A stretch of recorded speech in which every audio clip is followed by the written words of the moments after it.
137 ও 101, 227 ও 100।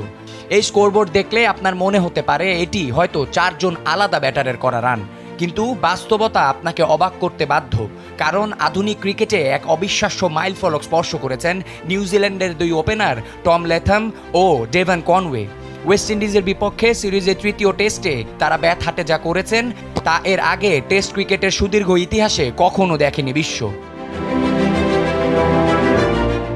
ম্যাচের শুরু থেকে উইন্ডিজ বোলারদের নিয়ে রীতিমতো ছেলে খেলায় মেতে ওঠেন এই 2 কিউই তারকা। প্রথম ইনিংসে অধিনায়ক টম ল্যাথম করেন 137 রান, আর তার ওপেনিং পার্টনার ডেভন কনওয়ে নিজেকে নিয়ে যান এক অনন্য উচ্চতায়, তুলে নেন ক্যারিয়ারের 2য় ডাবল সেঞ্চুরি, খেলেন 227 রানের অনবদ্য এক ইনিংস।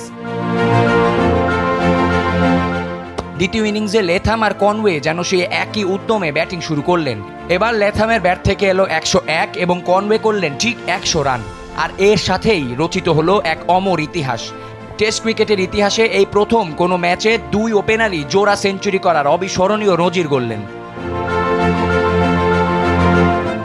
রেকর্ডের খাতা ওখানেই শেষ নয়, এক টেস্টে ওপেনারদের দ্বারা সর্বোচ্চ ব্যক্তিগত রানের রেকর্ডটিও এখন এই 2 জুটির।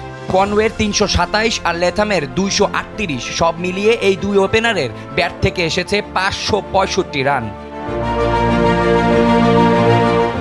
শুধু তাই নয়, এক ম্যাচে ওপেনিং জুটির সর্বোচ্চ সংগ্রহের ইতিহাসে নতুন করে লিখেছেন তারা। ল্যাথম ও কনওয়ে মিলে ম্যাচে যোগ করেছেন 515 রান। এর আগে এই রেকর্ডটি ছিল দক্ষিণ আফ্রিকার নীল ম্যাকেনজি ও গ্রেম স্মিথের দখলে, যাদের সংগ্রহ ছিল 415 রান। স্মিথের সেই 17 বছরের পুরনো রেকর্ড আজ শুধুই অতীত।